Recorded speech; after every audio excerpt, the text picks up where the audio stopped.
Ladies and gentlemen, welcome back to the Tepe Sigmund tournament, an elite chess tournament held every year in Malmö in Sweden. And this year, Magnus Carlsen is participating, which is a really rare occurrence. And Magnus has not played a classical chess tournament in like a year. Frankly, he doesn't play classical chess almost at all anymore. He plays everything else: rapid, blitz, freestyle, and online events that end up becoming the Esports World Cup. We're going to follow along. It's always a treat to watch Magnus play. This is basically like watching the best tennis player in the world actually play 5-set matches, which I know that sounds crazy, but it's true. It's always a delight, and there's obviously a ton of other elite players there, like Abdusattorov, like Jordan van Foreest, like Erdogmus, and many others. Also, real quick, I should just remind you, I was going to do this yesterday. I will just do it today. I've been talking about pre-ordering my next book, How to Win at Chess Next Level. Pre-orders were available, signed copies in the US. Shipping was very expensive to Europe. But now, UK and Europe, you can order a signed copy, pre-order it at Waterstones. The shipping should be a little bit more reasonable. I will put that in the top line of the description for you. Signed copies at the moment are unfortunately still sold out in the US. You can still maybe try to get it from Waterstones, but yeah, appreciate your support. Super excited for the book. Can't wait for all of you to have it in your hands. We're going to open things up with, of course, the game between Niels Grandelius, who is one of those elite players playing in this tournament, and Magnus Carlsen. I'm really interested in this game because in this game, Magnus revives an opening that has not been seen in 2,800 level chess with the black pieces in a meaningful amount of time. And that opening is this: the Benoni. Magnus played knight f6, e6. He also could have played c5 straight away and then gone for e6. Maybe in that line, he expected that white would somehow delay the move knight c3, but whatever he opted for, he did it like this, and he baits Grandelius into playing the move d5, take, d6, and black is going to develop with g6 and bishop g7. In fact, we can actually look at this from Magnus's perspective because this is a really good opening at many levels of chess. I would recommend this for 1,500 plus. But it's a very fascinating opening. What's weird about Magnus playing it is that it's straight up bad, according to modern engines. The computer already gives a massive advantage. There's like lines you can memorize that are like 15, 20 moves deep where you just go all out, e4, f4, you just, memorize, and you get some sort of playable game. This is a massive risk by Magnus. I do think he played it against Niels because it was a little bit psychological. Niels played e4, g6, and then, play develops like this. It's a very easy position to play for black. Black looks for e-file pressure. Black looks for the a6, b5 queenside expansion. Black also looks to reposition this knight, sometimes like this, sometimes like this. If white ever plays a4, that knight can get to the b4 square very comfortably. There's a lot of ideas. Knight to g4 is always a concept. So, yeah, a lot of tricks and traps. Niels plays like this, Magnus goes for bishop g4, and Niels makes him trade off his light-squared bishop, because here now, after something like f3, knight c4, and a4, just looks like white has a very comfortable positional advantage. It's not easy for black to generate play at all. Well, the guy playing with black is the best guy that ever moved pieces on the 8x8 grid, so we should watch how he's going to do it. He plays knight d7. Just developing a piece, nothing complicated for now. You're still looking at a6, b5 always. Niels castles, right? Magnus plays knight e8. So he undevelops the knight, activates the bishop on the diagonal. This knight might go to c7 to advance with b5. But also there's another idea, which is to play f7, f5, which is a weird-looking move, because that move weakens a lot of squares. Now, if white just does any move, like rook b1, for example, you can actually still play f5. Now, in the game, Niels goes for f4, and Magnus responds with f5 indeed. This is a very, very risky position for black. This pawn is a weakness. The e6 square is just horrible. Like, if one of these knights lands there, it's game over. The problem is actually landing the knight there. You don't have enough time to play knight f3, knight g5, and knight e6, because Magnus will stop that, probably. I don't know. He's not that good at chess. He's good enough. And also knight c7 will prevent knight e6. We have pawn takes, and now not rook takes, but pawn takes on f5. And Magnus goes for this type of pawn structure. We have the d5 pawn restricting a lot of space. This is an isolated pawn. The e6 square is weak, but overall material is quite balanced. Bishop f2.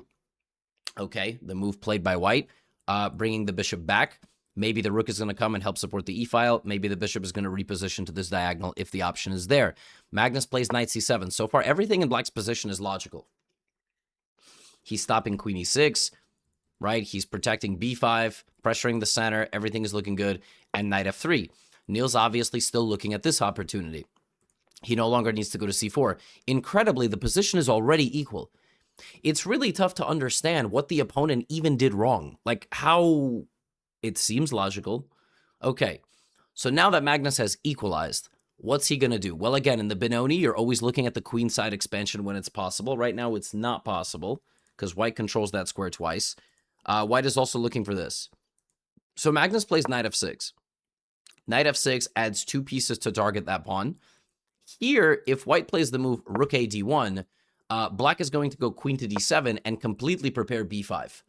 And if white plays a4, you're going to bring the rook, and now you've basically activated all of your pieces, and maybe you're even looking to jump into the white position. And, I mean, I got to tell you, black's position looks incredibly well coordinated. It actually looks like white hasn't made any progress since the beginning of the game. Well, the opening, right? So Niels goes here targeting f5. But the queen can't target f5, d5, and b5. So Magnus plays b5. He's giving it away. Not quite, because if you take it, I will push and win the d-pawn, but the position is incredibly sharp now. So Niels plays knight takes b5, but he takes his eye off the center. Knight takes, queen takes, but wait a minute. He can't even take this. You can't take this pawn. It's not a free pawn. Why? Queen c4 or queen b3. You pin yourself. You have to always consider, if you have a piece that's unprotected, what is on the other side of the diagonal? It's bad news. So the idea actually was to play rook b8. Magnus sacrifices a pawn not to win it back immediately, but actually to generate a vicious counterattack onto his opponent.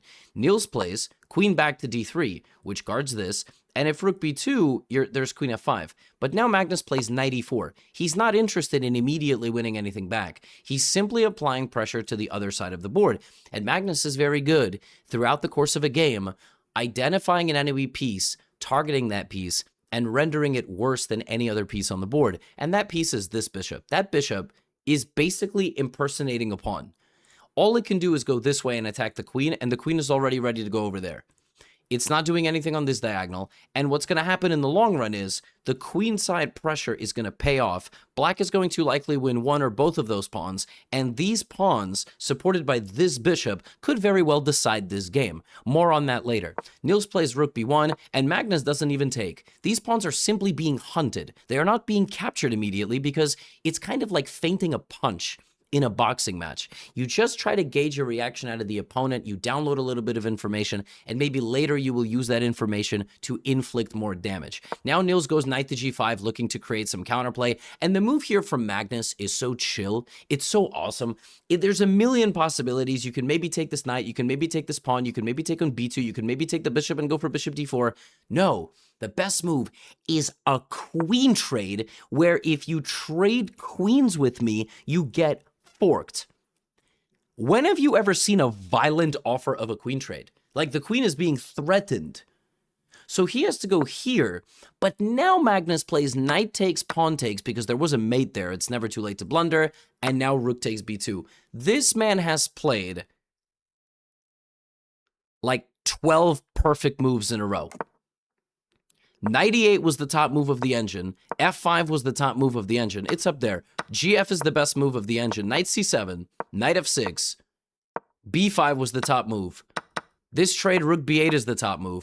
Knight e4 is the top move. Queen a5 is the top move. Queen d2 is the top move. Queen h5, and does he take the second pawn or does he push? I mean, it's literally like you're playing a computer. Like, he's just suffocating you. There is nothing you can do. And by the way, he won your queenside pawns, and he's just going with his C and A, and this is going down. Guys, I want you to pay attention to White's setup. D5 and the kingside castle. This is the 26th move of the game. White never made any progress.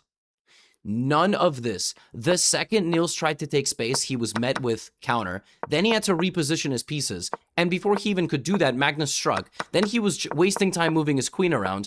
All of a sudden, the only piece that he had being aggressive is traded. And he's just immediately in a losing endgame. Now Black has to win this game by advancing the C and A pawns. Obviously, a queen trade wins Black the game virtually on the spot. That's not going to happen.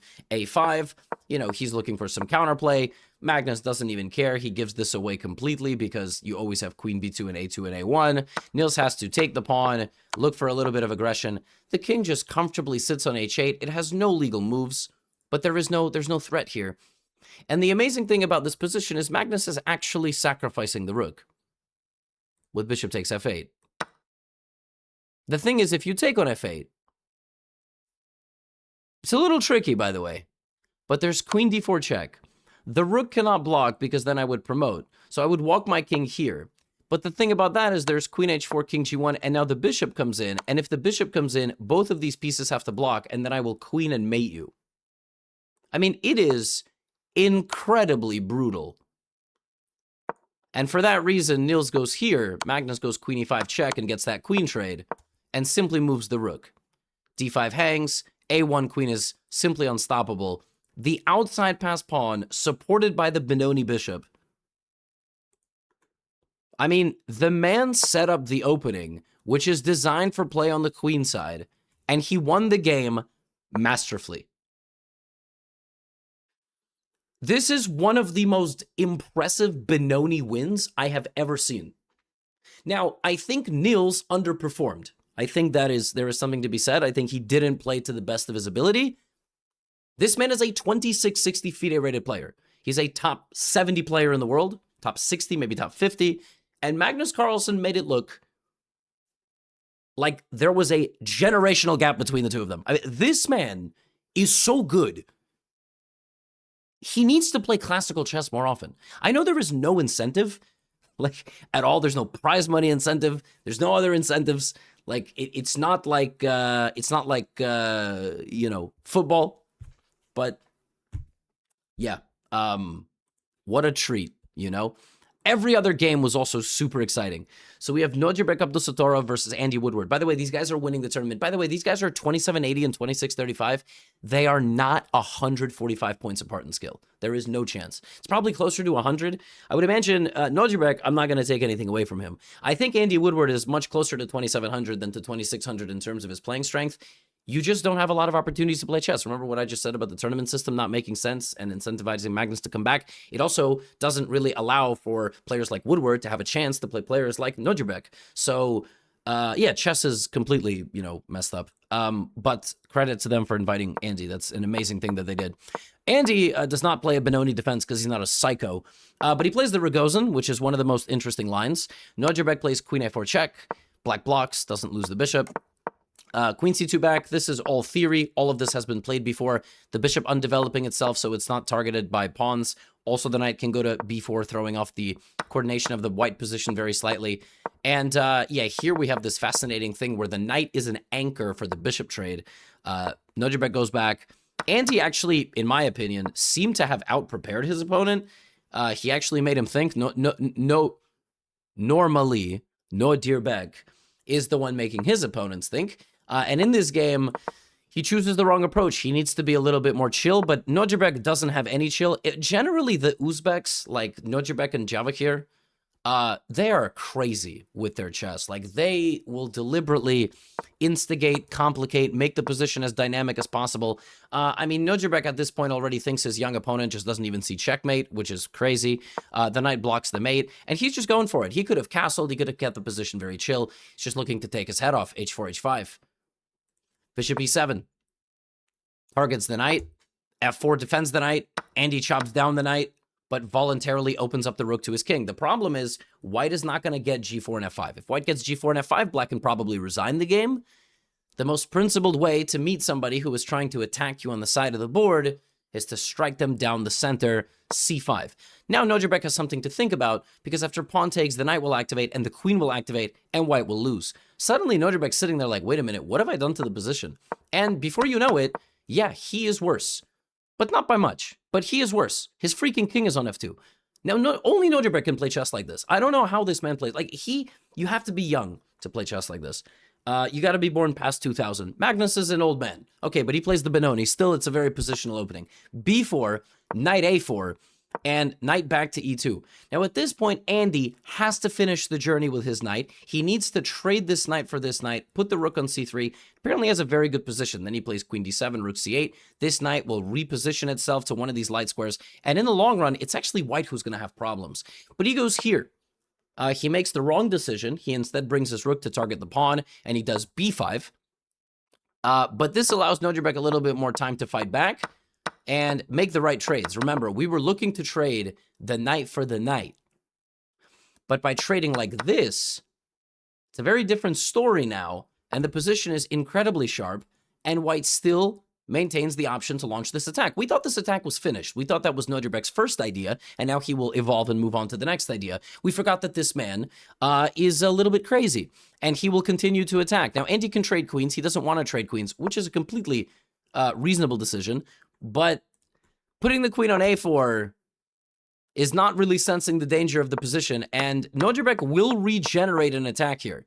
Like the heads of Medusa, you know, was that correct? The heads of... No, the arms, not the heads. The heads is a different thing, right? One of those fictional characters. Anyway, queen a7, f6. I mean, the computer is saying the position is equal, but black's king is suddenly gasping for air. And as we shuffle around here, all of a sudden, Andy Woodward, I mean, this is completely horrible looking. Two pawns are fighting off a queen and a rook. I don't know how this happened. These pieces are not participating at all. At all. They are at least one or two moves away from delivering a fatal blow. g6 looks vicious. Obviously, Woodward is trying to hit him with rook c4, but pawn takes g7 appears. Rook c4 comes in. The knight goes to block. Nojabek here could have played queen f3. That was apparently the better move, but he goes knight d4. Andy manages to restabilize the position only briefly. Now they cross the 40th move. We're not going to get a repetition of moves, and Woodward blunders. King takes g7. Allows white to re-establish an attack, and you are still passively defending yourself. The position is extremely dangerous. I don't know how black is not just mated. Rook takes a3, Woodward equalizing the pawns. It feels like he's down like 7 of them. Rook g4 is played, rook a8, you have to defend queen g7, queen g8, all these different moves, but it's just a matter of time before somebody makes a mistake, and it's not the first mistake, it's the second one. Rook g7, and now you are winning. You are winning because after rook g7 and queen to d3, king to h2 is the move. And the move is trying to get knight f3 to then knight g5 and knight f7. You have to calculate that you actually survive here, and there is no counterattack to your king. But Nojabek plays knight f3 first and allows rook g8. He needed to go king h2 here. The difference is king h2, rook g8 is impossible, because then you would play queen g5, and black actually doesn't have a move here. Black is actually in a Zugzwang. That's the point. So, he misses the win, but what's crazy is, he's about to get the win again, because Woodward goes rook c8, and now white is winning. White is winning because he needs to get the knight to g5. That is his winning idea. And to do that, you have to play the completely otherworldly queen. I actually think I'm missing something. No. Knight g5 is one of the ideas. He also can play queen to g5 and then king to g3 and escape all the checks from the queen and the rook. Knight g5 is going to happen in a moment. So he goes queen g5. He actually plays for the win here. Knight e3 is a nice idea. You can't take it because rook c2 check. Now king g3 or king g1 are winning. King g1 is winning. The knight goes back. Now he needs to walk the king to h2. He does all of that. And now, if he plays queen g3 and knight g5, he wins the game on the spot. So Nojibek just needs to go here. And knight g5. Queen g3, knight g5. Instead, he goes here. And suddenly, the queen trade leads to an endgame where black is actually surviving. Unbelievable. And Andy Woodward, the young man from Texas, 26-35 against the monster Uzbek Phenom, saves the day. That is a massive hold for him. I mean, I don't really know what to say beyond that. That is incredible. And Nojibek, if he won this game, would have been like 3 or 4 points away from number 2 in the world. That's a brutal game for him. Absolutely brutal. Not much else to say. He is going to be very disappointed, I think, with himself. But he's a monster, and he's going to bounce back. This was another totally shocking game. So this game starts with a London. Jordan is very, very good at playing very random openings and knowing a lot about them. He just played the Catalan in the previous round against Erdogmus. He defeated Vincent Keimer with an incredible London game. Now, in this game, Zhu Jiner, she plays one of the most cutting-edge lines, knight d2, and she goes knight h5.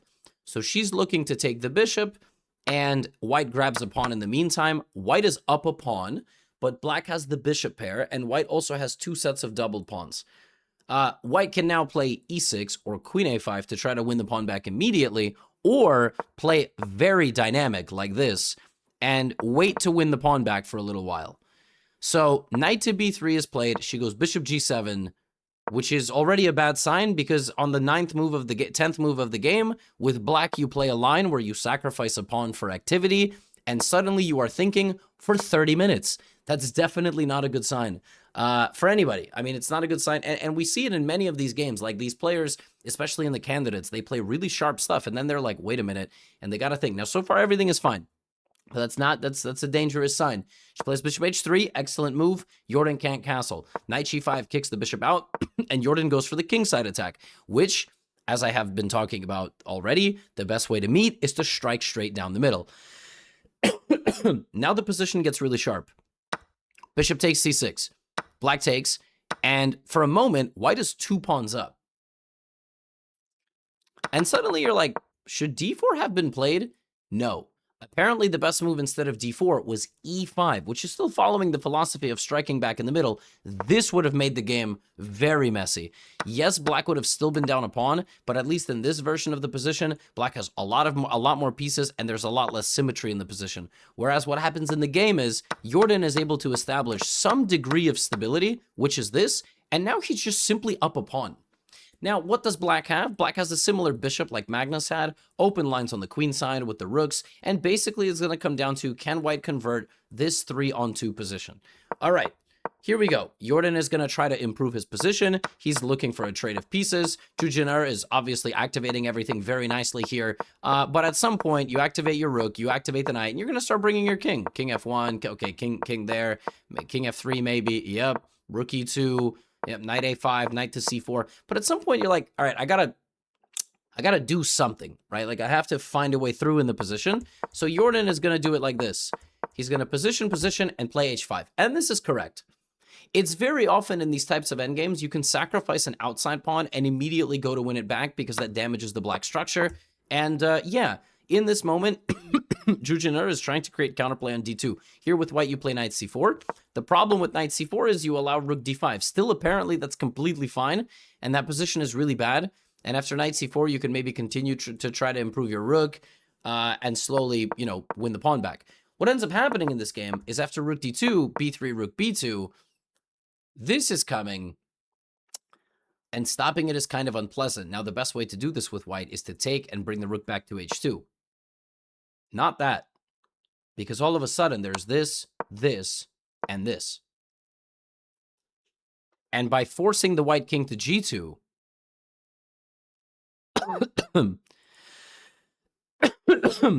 you actually really struggle to make progress here. You can no longer go knight e3 because I'm always threatening to take it. Since you can't really move your knight anywhere, you can't move your rook anywhere. So even though white is actually going to win this pawn back, black is always going to be winning this pawn back and creating some chances.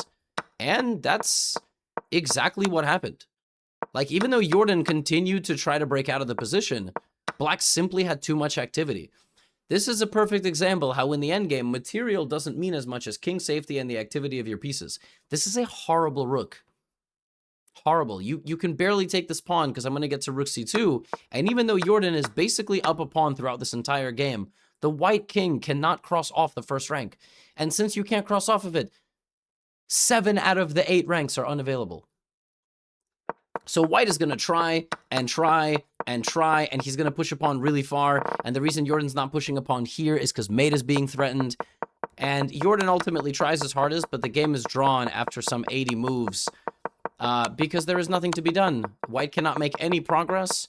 Black cannot make any progress. The black king is obviously fighting the white king for positioning. Yeah, Jordan is also going to be quite unhappy. I think Neuderbreck is going to be much more unhappy. But I mean, Jordan had just an extra pawn and a knight for a bishop and up 30 minutes on the clock. Like, but he did not convert this. So there's going to be a couple of disappointed individuals after this round. Erdogmus versus Arjun Erigaisi was also a barn burner. A very exciting game in the first round. Erdogmus drew against Van Foreest, and Erigaisi drew against Magnus. In this game, we had a Spanish Eru Lopez, bishop e7, d3 chosen, one of the classical lines, sorry, one of the modern lines, instead of playing for c3 and d4. b5, all of this has been played, castles, knight d2, and this type of setup with knight a5 and c5, very normal. White now will try to decide, will he play for a4, b4, c4, d4, like which of these pawn moves is he going to go for? He goes for d4, and the center locks. Arjun then plays bishop, and puts it on h5, and from there, it is quite clear Erigaisi is focused on the queen side, and we're going to see what Erdogmus can come up with. He plays this absurd-looking move, bishop to b1, and now he's going to try to reposition his knights, or he's going to push the bishop and then reposition his knights, looking for knight e3, knight g3, maybe h4, h5 ideas, maybe knight f5, maybe eliminating that bishop, and he has a good position from the opening, but he goes wrong. So he goes knight g3 and king g2 and makes a lot of improving moves. But right here, he ends up taking a wrong turn. He goes a little passive. He actually here could have just committed completely to the attack. There was this insane line, h4, knight to b3, a b3, sacrifice the rook in the corner, and play bishop g5. And white is doing very well. The attack is looking strong. The queen is terrible. There's no counterplay at all because white is covering everything. It's actually a fascinating position. But he goes passive. And you don't really want to go passive against Erigaisi. He is very good at kind of rolling the dice like this. And he can establish a very nice blockade with bishop h4. And now white is not going to generate that type of attack. So Erdogmus needs to come up with another plan. So he goes for queen e3 and knight f3. Now Arjun takes the knight. The knight was an important piece there for any sort of attack in the future. And now b4 for black would be very good. But he doesn't play b4.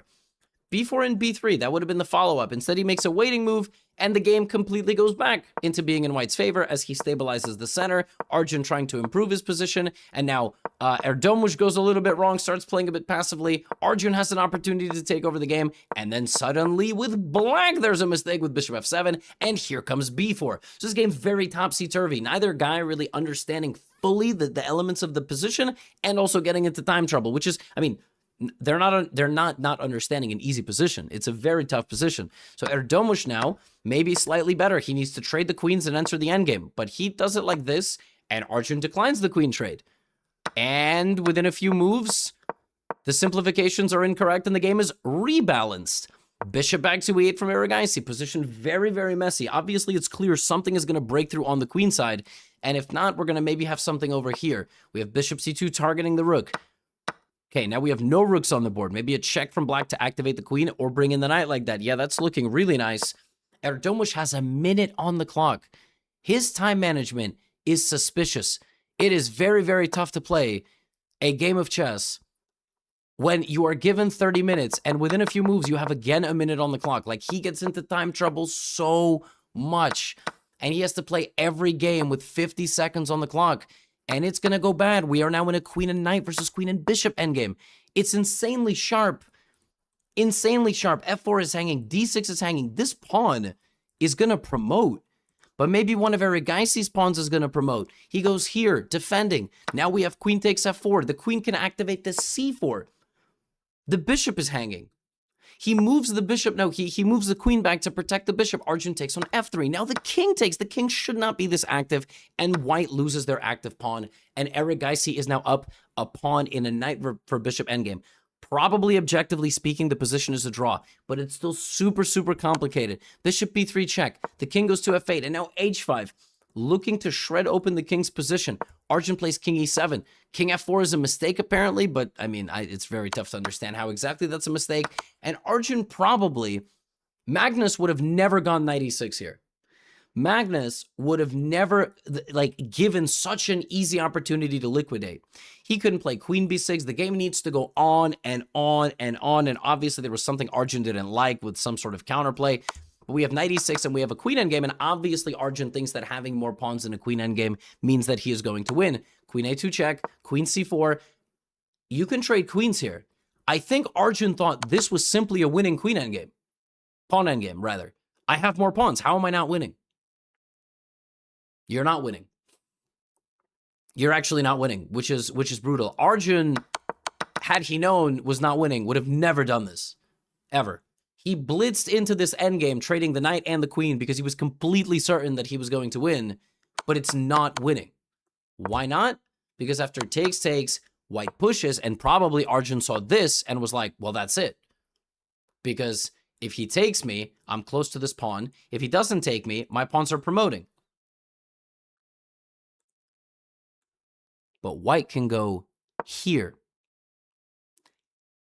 And now black has no move.